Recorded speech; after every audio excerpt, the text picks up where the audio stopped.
J'ai jamais voulu devenir musulman. C'était pas dans mes intentions.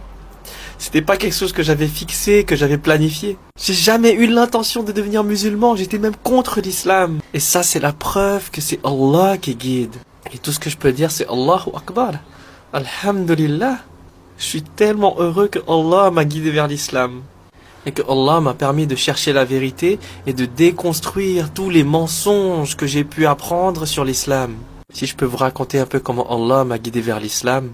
Tout a commencé lorsque je me suis rapproché du bouddhisme, car c'était la religion de mes parents, la religion avec laquelle j'ai grandi, et j'ai décidé de réapprendre. Car il y avait encore 1 an environ, j'étais bouddhiste, et c'était pour moi la vérité. Et lorsque j'ai cherché à comprendre qui était le premier Bouddha, j'ai découvert que le bouddhisme qui est pratiqué aujourd'hui a été modifié. Ça n'a rien à voir avec les premiers enseignements de Bouddha. Le bouddhisme d'aujourd'hui est mélangé à des mythologies, des traditions locales et des croyances étrangères. Le message originel du premier Bouddha a progressivement été perdu, oublié et remplacé. Bouddha, avant sa mort, avait refusé lui-même toute forme de représentation. Il ne voulait pas qu'on fasse de statues de lui. Et dès qu'il est mort, on a fait des statues de lui. Bouddha considérait cela comme une forme d'idolâtrie et donc aussi un attachement inutile au monde matériel. Et plus je me suis rapproché du message originel de Bouddha, plus je me suis rapproché de l'islam sans même m'en rendre compte. Et le jour où j'ai lu le Coran et que j'ai comparé l'islam au bouddhisme, ça m'a profondément touché.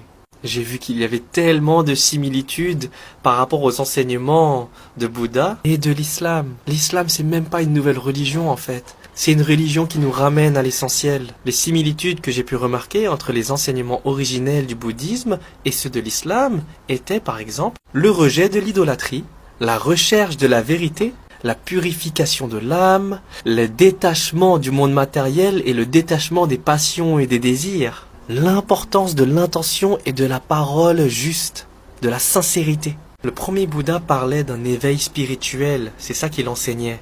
Il ne voulait absolument pas un culte centré sur sa personne. C'est pour ça qu'il rejetait l'idolâtrie. C'est pour ça qu'il ne voulait pas qu'il y ait de statue de lui. Bouddha enseignait une vie de simplicité et de discipline. Tout comme l'islam. La discipline, le jeûne, la méditation, le détachement du monde, ceci étaient les enseignements de Bouddha. Et l'islam valorise également la simplicité, la maîtrise de soi, le jeûne et la prière régulière et l'humilité face au Créateur. Dans le bouddhisme originel, les actions sont jugées en fonction de l'intention et de la conscience derrière elles. Et en islam, le prophète sallallahu alayhi wa sallam a dit « Les actions ne valent que par leurs intentions ». Bouddha nous enseignait à lutter contre notre ego et nos passions. Il disait que le désir est une source de souffrance et que notre objectif était de le transcender. En islam, notre âme égotique, notre nafs, doit être purifiée. Nous luttons contre nos propres désirs et nos passions destructrices. Bouddha nous enseignait également à ne rien suivre aveuglément et de toujours chercher la vérité sincèrement. Et dans le Coran, Allah nous oblige à chercher la vérité, ne pas suivre quoi que ce soit aveuglément car cela est un péché. Le Coran nous pousse constamment à réfléchir et Allah promet la guidance à ceux qui cherchent la vérité sincèrement. En islam, on doit s'éduquer. On ne doit pas rester ignorant.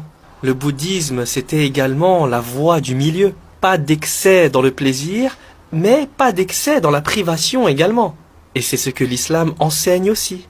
Un équilibre entre la vie matérielle et la spiritualité. L'islam est une voie modérée. Les valeurs clés dans le bouddhisme sont la compassion et la patience. Et Allah est Ar-Rahman et Ar-Rahim, le tout miséricordieux, le très miséricordieux. Et la patience est une des plus grandes vertus du musulman. Et ensuite, en lisant les faits scientifiques et les miracles dans le Coran, c'était devenu clair pour moi que l'islam était la dernière religion qui ramène vers le droit chemin, vers la vérité, vers le message originel.